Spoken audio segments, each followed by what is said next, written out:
Awesome. Thank you. I'll hand it over to Mike to just start us off with how we started here, and we'll go through our evolution here at Koa Wood Ranch with everybody. Okay. And apologies in advance for any repetition from stuff that we had mentioned prior to the startup of it, but we'll just go back to the beginnings of both Craig and I were living in LA prior to moving to the Big Island, and had got to a point in our careers where I think we had accomplished everything that we had wanted to out of that activity in life, and decided we were at a point where we needed a change and wanted something different. Our careers were pretty all consuming. I was in the entertainment industry and film and television world, and Craig was in the retail world, and we had a very large loads that we were carrying in terms of that. And it just got to that point where it's like, okay, time to check in and stop and see if we can do something that makes a little more sense for what we wanted out of this existence. And that started the journey of searching around and literally all over the globe, looking at what are other things we would want to be doing with our lives. And my family has been in the cattle ranching business based on the mainland in Arizona for, I think we're at 8 generations now. So it's something I was familiar with, and I guess I managed to con Craig into believing that was a really cool idea. So he was like, okay, I'm in. And so Mind you, I'm from New York City. I grew up in the Bronx, and I have no idea about animals or anything like that. So it total culture shock, but continue. So that became our focus, is a simpler life based on doing some version of a cattle ranching operation. And I think we're not alone in that intention when we moved to Hawaii to find kind of another lifestyle that will complement sort of, something that was more aligned spiritually as well. And aligned with peace, a little bit more peace of mind coming out of a city and a stressful career. Yeah. So so as a result, all the searching we did just kind of we're more focusing on not a specific set of objectives, but more of a feeling of what felt right. And in looking at other places, other countries, nothing quite clicked until being on vacation in Hawaii. And it's like, well, why won't we consider this as an option? And I think once that idea entered our mental space, it just naturally started to gel, as this would be sort of the focal target of what we're going to be aiming for. And so then we started just the process of searching, finding available tracts of land that had the right attributes for supporting a cattle ranch. It's not the easiest thing, especially Hawaii, because you just don't have a lot of inventory of land available. Certainly not on the other islands. So Hawaii Island became the focus of that. And it took us about 3 years and a few properties that we had varying levels of interest in. But ultimately, we ended up with the place that we purchased here, which was a part of a much larger, one of the historic ranches that's been around since the 1800s, and they've been breaking it up and selling it off. And so we bought one of the tracts of that. And so knowing that it had previously been a cattle ranch was like, okay, that covers a lot of the bases, and to ensure that something was at least achievable in that particular industry. So we went ahead and purchased the property, and then I moved over here back in 2013. Craig stayed on the mainland for about a year or so beyond that before he moved over. And so during that time, I just was kind of getting familiarized with the environment, kind of understanding what's going on, and quickly came to understand that the food systems in Hawaii are really oddly distorted. They don't work terribly well, and there's a lot of these strange supply chain things that always lead back to the mainland.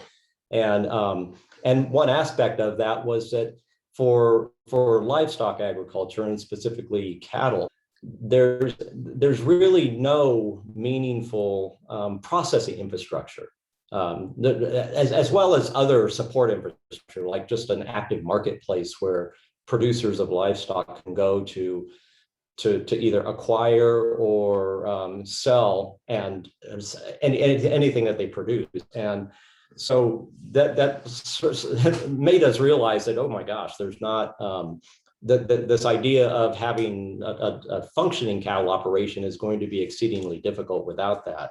So that led me down another path where I got involved and kicked off a project to put in a processing infrastructure that was geared toward the small scale producer for the island of Hawaii. And that's a project that's still ongoing. I won't drag us into that because that's another set of therapy sessions that I don't think you guys want to get involved in, at least not today. So. But you may want to share what it is in case there's someone who may have a need for local processing. Yeah, it's a quote unquote mobile slaughter unit that we got funding from the state and federal government to put in place and to start building that production capability, because there's two processors on island, and they're large scale, and they generally are oriented towards serving the large scale producers. And so anybody that's small scale, entry level, any of that really doesn't have the very good access to that. So it makes it very difficult to have any entrance into the meat production business on the island. So anyway, so that's what we're doing. But at the time all that was going on, I'm also like figuring out, we have this large property, what do we do with it? And so there was a lot of work done just to get access in around the property. So the first couple of years spent putting in a lot of roads and just trying to generally understand what was here. And during that time, I started realizing that there's a ton of old Koa that was on this ranch. And everybody prior to us purchasing it said that this large ranch that this was a part of had all been like pretty much logged and destroyed. And realized that, well, that's not entirely accurate because there's a lot of it here. And we came to learn that this property that we had purchased was actually part of this plan to convert into a golf course. And because of that weird ownership, there was about a 30-year span of time where it wasn't actively in cattle grazing any longer. So that wasn't destroying the forest. There was nobody coming in to do any logging or other destructive things that would have taken down more of the forest. And it ended up getting severely overgrown with invasive species like guava and some other tree species, which kind of hid the forest that was there and protected it so that you didn't have a lot of people trying to get in and cut down anything that was valuable in here. So upon realizing that, Craig and I started talking about, well, gee, we should probably figure out something to do with this. And that became kind of the genesis of what our business is today. I started, the first things that we had to do was working with the various USDA agencies, specifically the Natural Resource Conservation Service, to put this into a conservation program. And just to highlight that, like, we didn't know much about Koa, and Koa was a bit of a surprise at the moment that we realized the cattle operation was really going to be much too challenging. And I think I just want to highlight that really is a part of our philosophy in what we're doing today, is allowing what's happening to tell us what our steps are and what we need to do with the land, rather than trying to impose our ideas of how to kind of use the land for our benefit. Yeah. And that's been one of the guiding principles of what we do, is just work with what gets presented you each day. And if that causes you to have to adjust your plans or make any course corrections, that's cool. Because that was one of the key aspects of certainly my life and my career world, and I think in many respects in Craig's life as well, that in this typical conventional business world, it's like you come up with an idea and you put on these plans and you do everything you can to make that happen, regardless of what the world is doing to you or how receptive the world or the universe is to that. that just felt like a not very fulfilling battle that was being waged every day. And we're just like, we don't want to do that anymore. So this was just like, well, just go with the flow and kind of see where it leads. And just being confident that, we've got the intellectual capability to figure a lot of this stuff out and to take what's presented to us and find the opportunity in that and build it into something. It may not be what you originally started out doing, but regardless, the end result will probably be pretty decent. So once we started figuring out, okay, so we're going to be something of a blended cattle and forestry operation, then it all just started to come into place, and the conservation thing, I think, really started getting some strong focus on how should we take care of this place, and what is kind of this legacy that we want to leave behind. And the objective of that was that make this forest, let's rehabilitate it and leave it stronger and better. And hopefully we're doing things that will ensure its presence far beyond any time for us that we're here. And so everything's been kind of looking at it through the lens of conservation and preservation, rather than let's just go and do a big money grab and cut down all this valuable stuff that we can and cash out on it. So then it just became a succession of projects to figure out, okay, how do we get a good assessment of what's here and how to manage it, and what are the things that we have to do to perpetuate this long term. And it became very evident very quickly that forestry is really not a human scale type of activity. Forests are much bigger than people, and any armies of people you can throw at it, nature will always overpower you with what it does. And so the objective of taking care of a forest and managing it is very high effort. It's very expensive. It requires a ton of labor. And so we had to determine what are the best ways to utilize this resource to generate the revenues that would cover a lot of those costs and allow us to achieve the objectives of getting this to be a healthy, full functioning forest that looks much more like what native forests should look like here, rather than the state that we had inherited it. So that just became another kind of cornerstone of this entire project. And what we realized is that there's a couple of dimensions in forestry that you should be looking at. One is just like general management of the forest. Then you have logging, milling, sales of lumber, and then kind of out in the far fringes is production of finished goods and retailing of finished goods. And what we realize is that, well, all of these in the conventional forestry world, that there's a lot of focus on the initial stuff, which is the logging, the milling, and the selling of raw lumber.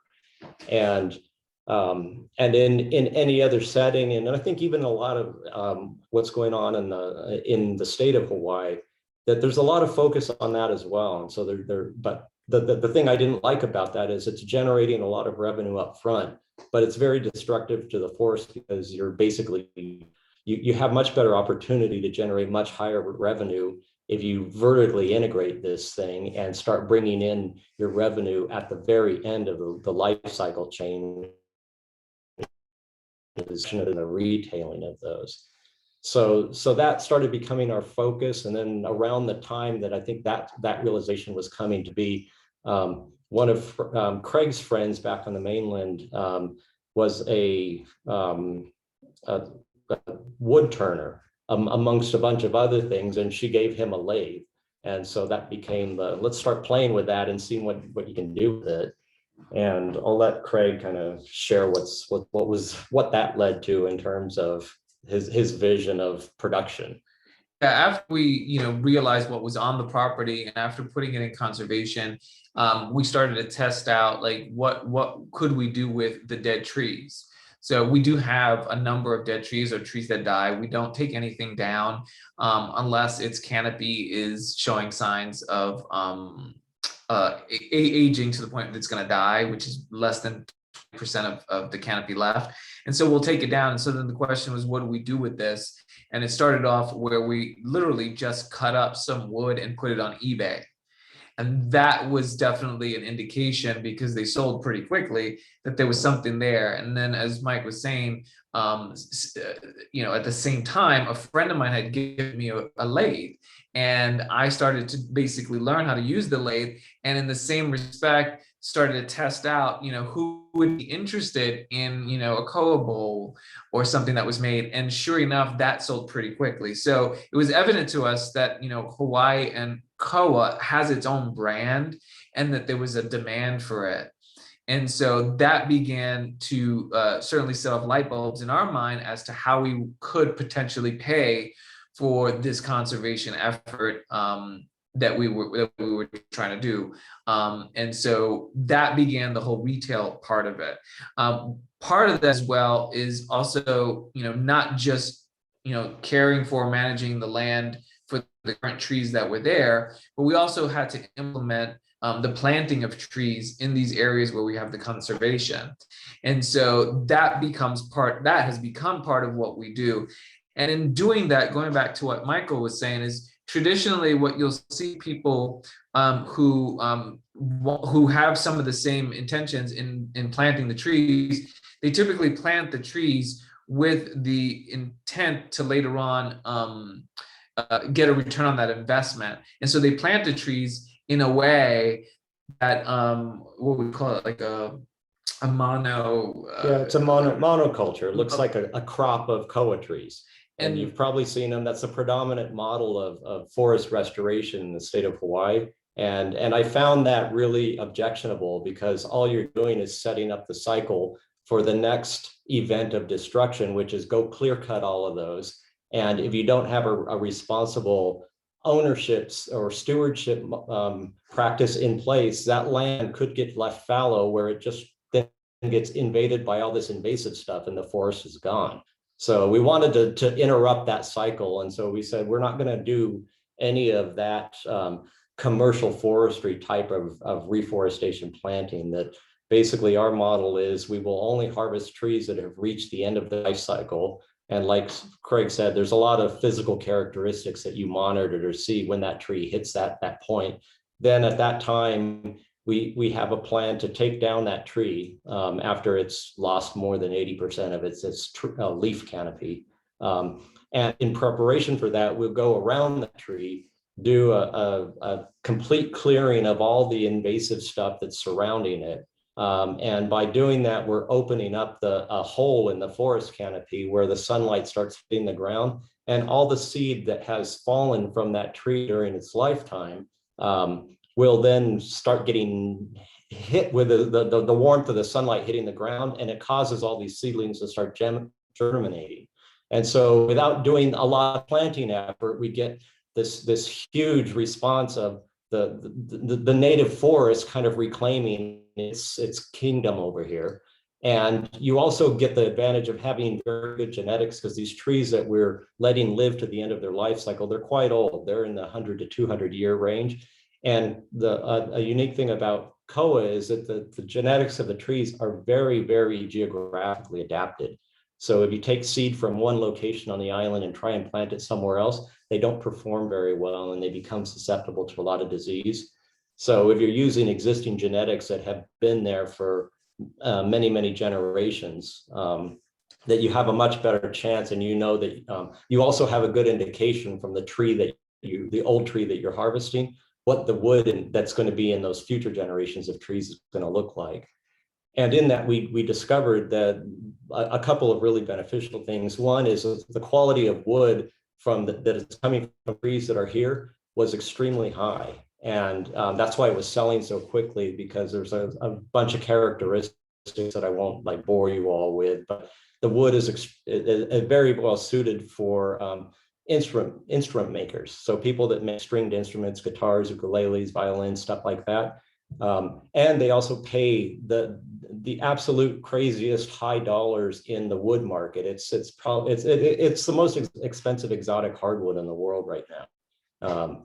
And you're getting exceptionally high prices, because you're taking someone, and this is actually because of all that. It's everybody has an understanding of Koa. The reason Koa has this reputation is because all this old growth that previously was harvested had these qualities, and now 90% of that forest cover that used to be on the island is gone. And so the quality in general of Koa entering the marketplace is somewhat lower than it used to be. And so when people find this really high quality old growth stuff, they pay whatever. And so we've developed a market on this sales because we really are targeting this small segment of the general raw lumber marketplace, just because they pay an insane amount of money, and we have buyers from all over the world that are just wait for us to notify them that we have stock available. So anyway, that's sorry for the little detour on that one, but I think the principle of planting the way we do, and it's really not accurate to say planting, because we although we do plant trees, it's really the forest that's doing the work. And we don't do it in the same vein as most people who do this do. And it goes back to even some of the values that were stated from the Rotary Club, which is really like what's best for the whole in our practice of what we're doing. And letting the forest be the forest is probably what's best for the whole. And with that said, and with the trees that we mill, when it does get old, we also recognize that there are limits to what is going to be available and what is available. So part of our strategy is really to maximize and optimize the resource that is available to align with the objectives. So although a lot of what I do is, making Koa bowls and stuff like that, and Mike sells a lot of dimensional lumber, at the end of the day, really what we're trying to do is put forward and do things like jewelry that requires a very small amount of wood, but has a big return. So doing small jewelry, watches, keychains, things that don't require a lot of wood, but can command a higher dollar value. So I can sell a $200 bowl, or I can sell a $200 pen. I can get more pens out of that same piece of wood that it takes to make a bowl than I can in the bowl. So there is also an effort to make sure that we are staying in line with the amount of wood that we're taking down. The good news is that we are so ahead of the game that we, in most cases, can't keep up with the trees that are dying, and we can't mill them fast enough to make stuff. And because of the practice and the way we do this, we probably take down no more than 2 or 3 trees a year, which will produce a ton of wood for the retail operation. We can probably take a lot more trees down, but we've also limited, we are limited and have intentionally limited it, the amount of labor, so that it's really just like an eye. It's we're a 2-man operation, so we have not really expanded to hire people or move beyond what we're doing. It's enough. Yeah, we really don't want to go in that direction of like having a big staff doing this, because it just gets you into a cycle of you have to start covering labor costs, you have to start managing all that, and a lot of that, it just takes time, focus, effort. But it also demands that you have a revenue stream that is always capable of supporting that. And it's a very slippery slope where you start going in and saying, okay, well, then we'll just take another tree and another tree so that we keep the whole cycle going. And we're just like, we don't want to do that. And realizing that these big old trees, they actually produce a ton of wood. It's a kind of a surprising amount of volume of wood that comes out of it. So we're just like, we're fine doing what we're doing, rather than saying, let's just scale this into something really big and grandiose and turn it into like a big lumber production activity, when that's really not the focus. That what we're trying to do first and foremost is this restoration of the forest, and putting in a model of forestry where you don't have a row of trees that are all the same age, they're all easy to go get. And so you just bring giant equipment and you just do this massive clearing of all that. And then you ship it all to the mainland and run it through a high volume milling operation, and someone else somewhere else is making the true value added contribution of this and doing the economic extract from that. Whereas Hawaii is left kind of impoverished as a result of this activity. That's what we wanted to do. So everything we're trying to get it so it's based on island and managed at a scale that makes sense to the conditions and the circumstances on island. So once all of that sort of came into clear vision, that's when we said, okay, so let's formalize this into our business plan. And that's where we came up with identifying our lines of business. So our lines of business are the following. We have the conservation work, which is revenue negative. That requires a lot of investment and a lot of money to keep that going. Then we get into the logging, milling, and sales lumber. So that's revenue positive, but we put intentional constraints on that. So we have very limited markets that we'll sell into, and they have to deliver the highest possible prices. We basically don't deal in volume because your volume commercial customers, they want big discounts, and we're like, no, we're not going to do that. We'll just sell very high quality wood at smaller quantities at higher prices, and we'll limit it to a pretty small scale where we just, because it takes too much effort for us to have that be any larger. And then the higher volume businesses for us are going to be the retail sales of finished goods. So finished good production and retail sales. That's done both online and then in the retail stores. And I'll let Craig tell you about the retail stores.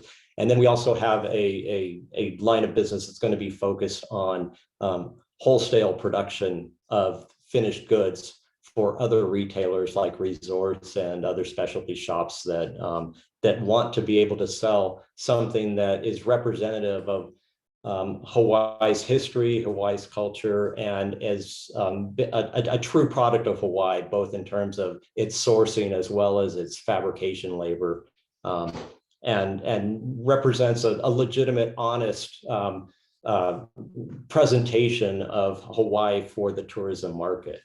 And that's a big part of our customer base with the retail is our tourism market. And so what the objective is here is to basically hopefully bring in some local artists who can also participate in making product using the koa coming off the ranch. And so we do have artists that make jewelry, turn goods, mostly actually a lot of jewelry, turn goods, and some other pipes and a whole bunch of other accessories that we have in the store that's made from koa. And our intention now we're opening up a new store in Kona is to also expand the brand to also include things like handmade soaps and candles, all coming back with the proceeds from both the retail sales and the sales coming out of the lumber back into the forest, which helps pay for the labor to get everything done, the fencing, the managing of the invasive species, and so forth. So it's this wonderful cycle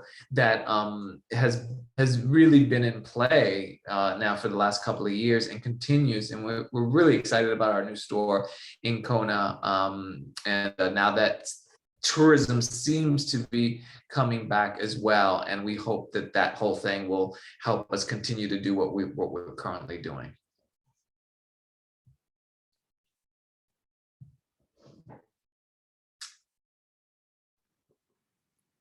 And so with that, we'll go ahead and open it up for any questions, comments, or thoughts. I just thank you guys for sharing that. That was really interesting to see how you're doing the full vertical integration all the way from the forestry all the way to the production. So where you guys have, I think, one existing store and then you're adding the Kona one, is that right? Yeah, we had a store in Honoka'a. We had to close it in the midst of COVID because there was just really no one coming through and traveling through. So we did close it. At this point, we don't have plans to reopen it because we've already decided that we were going to be in Kona. But we're open to possibly opening up again sometime in the future. But right now, it's just the Kona store and online. plus the Okay. wholesale supply to the resorts. Yeah. So the resorts buy, everything from bottle openers to, Koa notebooks and so forth. So yeah, we have a presence on this island. Okay, got it, got it. Well, when you get your Kona store opened, let us know and we'll send out the email to our club so that they can go and check out all you guys' goods and offerings. So that would be exciting. But can you tell us a little bit more about for the general management of the forest? How did you guys learn to do that? Because that wasn't your background coming from ranching and retail, but how did you learn how to do sustainable agroforestry?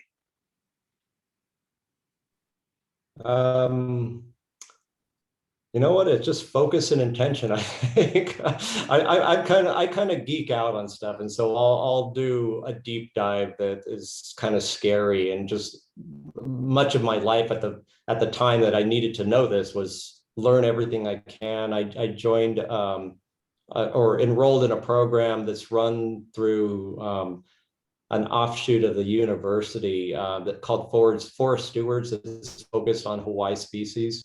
And so I went through that program with, if you know who JB Friday is, he's the one that was running that, and just got connected with understanding that, and got to go and tour around and see other forests and see kind of what's going on. And it just became a process of doing a lot of learning, doing a lot of talking to people, and then connecting the dots between what I'm hearing and how does that work with what the actual observable activities that I'm seeing on the ground here at the ranch. Yeah, and I would underscore, because I did not geek out on it as much as Mike did, but what I observed, in addition to the the other professionals in the world or in Hawaii that are related to the whole forestry thing, there's also a lot of people who've been here and who've grown up right here near our ranch and understand the land, who've also given us some information and understanding. And from an observation standpoint, like, I'll just share a quick story. I remember one of the first trees that was dead that we took down. We actually witnessed the seedlings that had been underground for many years all of a sudden pop up in a way that we were just kind of like astonished by, like, wow, look what the forest is doing. So it was like the forest was showing us what it could do. The question is, were we present enough to witness it and learn from that? And that kind of dictated a lot more of our practices on the property. Yeah.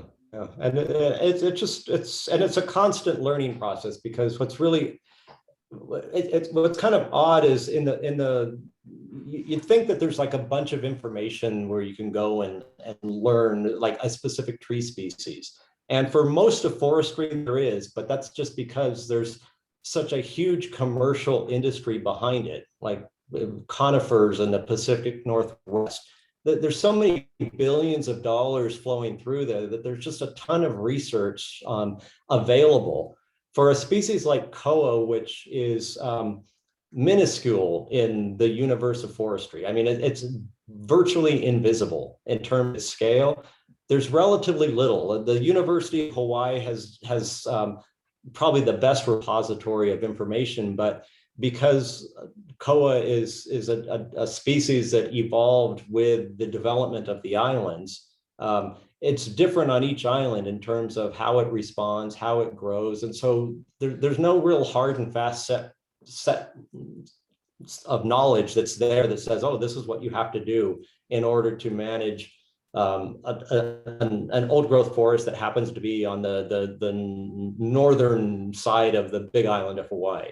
The soil types here are all extremely different. We happen to be in an environment where we have very deep volcanic soil that was produced when the Mauna Kea and Kohala volcanoes were spewing a ton of ash. And so it's very little rock, a ton of very, very quote unquote soft dirt. And the way that the roots penetrate that and grow and support the growth of the tree and the heights of the tree and a lot of the characteristics of the tree are very different from what you're going to find on Kona side, Hilo side, or in Kau. So it just a lot of these variables, we realize that there's a lot of folklore out there about Koa, but none of it is very specific to help you set up a program like this. So we're constantly still to this day learning, adapting, because like one of the things that just like I couldn't get my head around is the growth rate of the trees.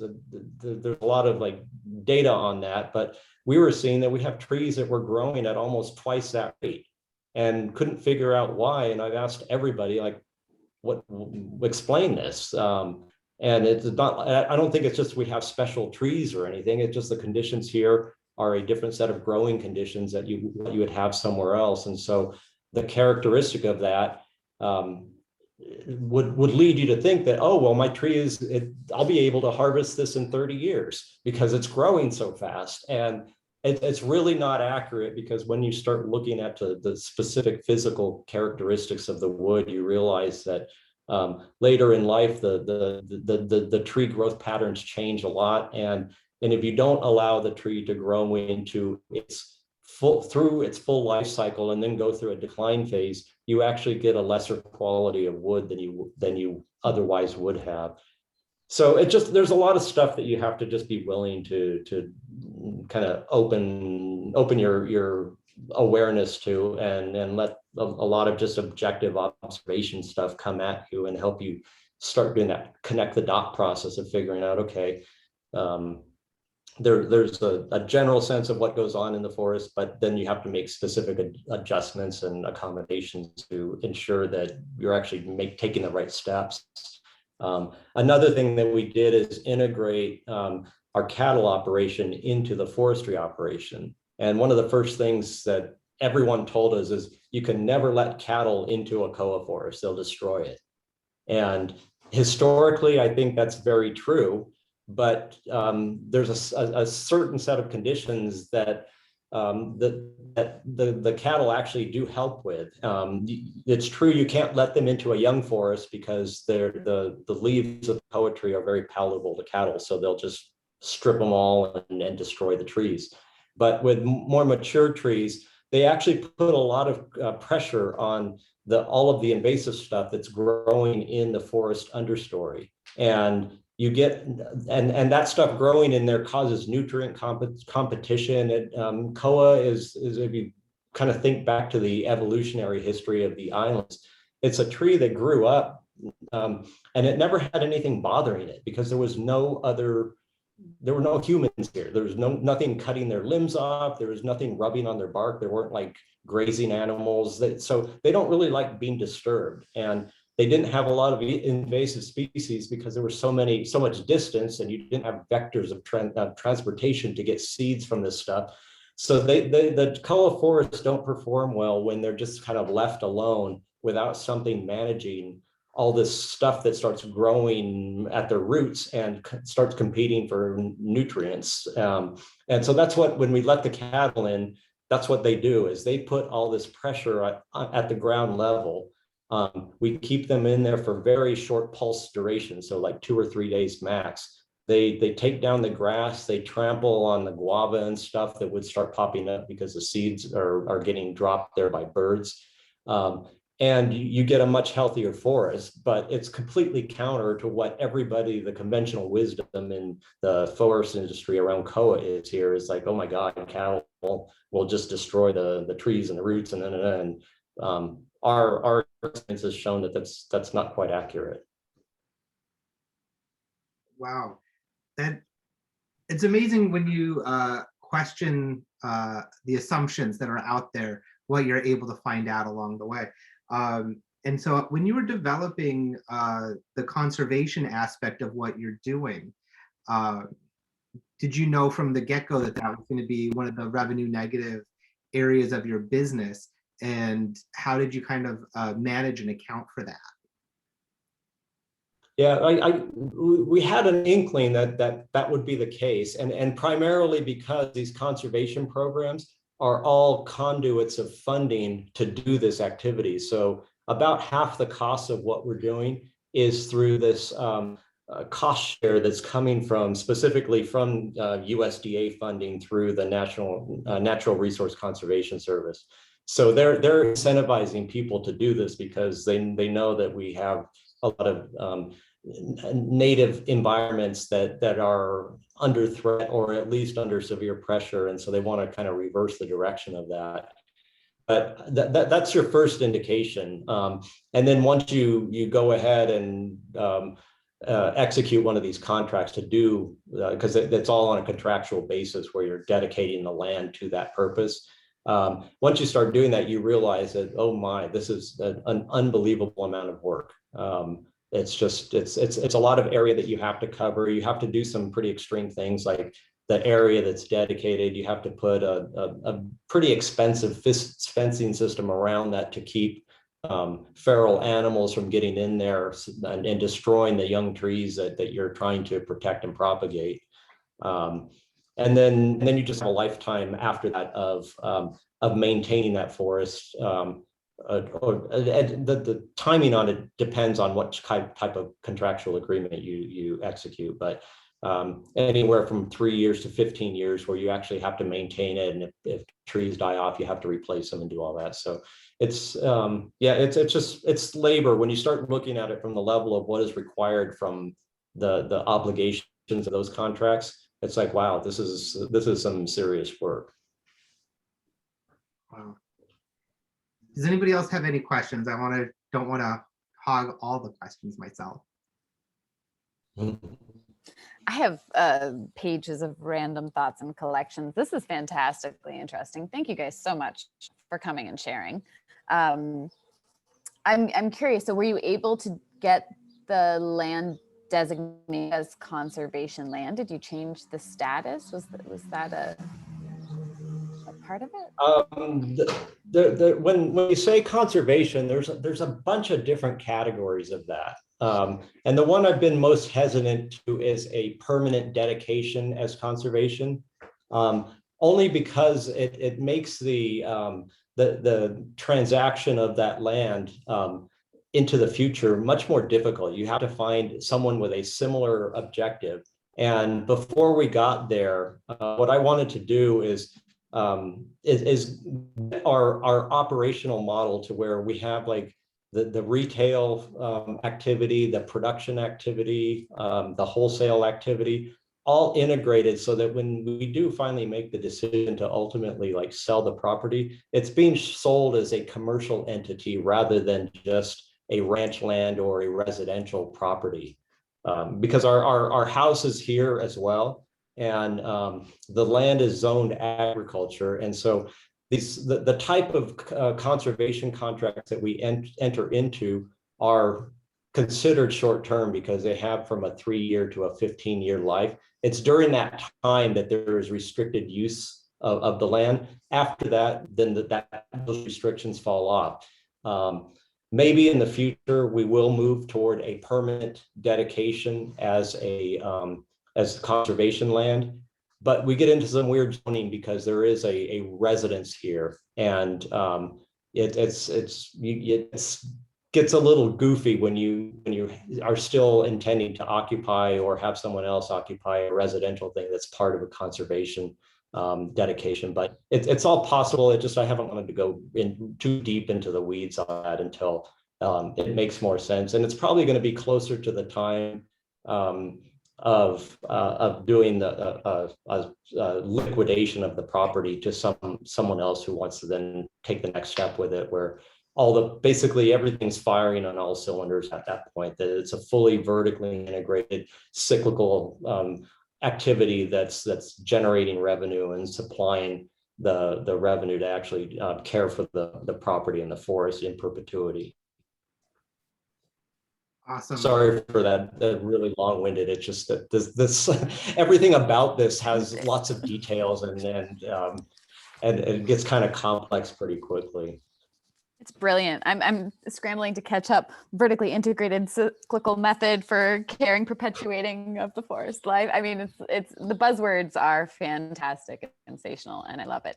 I especially love that you talked about the pitfalls of modern reforestation efforts with monocropping. I mean, just the biodiversity of life and communication that happens under the surface between the roots. I mean, science is now starting to be like, guys, come on now, we need the biodiversity. So I heard you say that you do kind of natural based planting, meaning you let the sprouts come up as they will, and you use the cattle with a 2 to 3 day rotation to keep out or to keep down the invasives and management. And then you also said that you do a bit of planting, and I wondered what are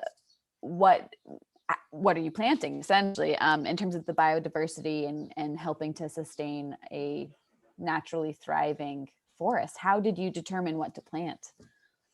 And I know we have very you get a little lot of time. help. Sorry. Oh, no worries. You get a lot of help on that from the folks at NRCS, because those conservation contracts actually require diversity planting. You can't do just one species. So target species is Koa, and typically we have a minimum of about 60% of that in any given space that gets dedicated to a conservation contract. The other stuff that there's a very substantial ohia forest here of extremely big, extremely old trees. They range in age from very young to 700-800 years, and the trees are gargantuan. And that's a result of the soft soil here, that it allows these ohias to have put down a very, very large, extensive root system, and the trees get extremely big because of that.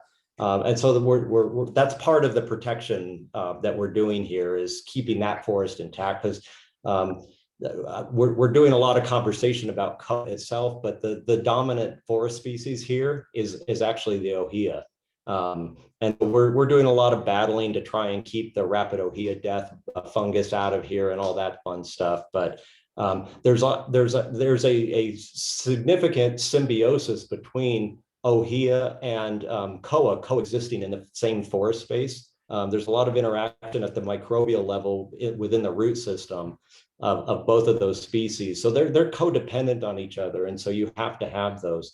Other species that we're planting here are things, it's all native species. So things like sandalwood is one of the species that we're restoring back into the environment. There's a few other species. We put other stuff like mamaki that are known to have coexisted in these forests historically. And so we're just trying to replicate what we know nature had patterned previously, so that we have the best shot of providing an ideal ecosystem that is mutually beneficial to all these different native species that were originally here. Awesome. Thank you, guys. We had another hour, if only. Thank you, guys.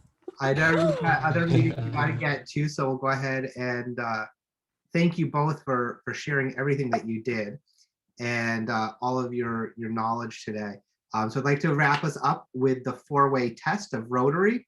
And so the first one, is it the truth? Is it the truth?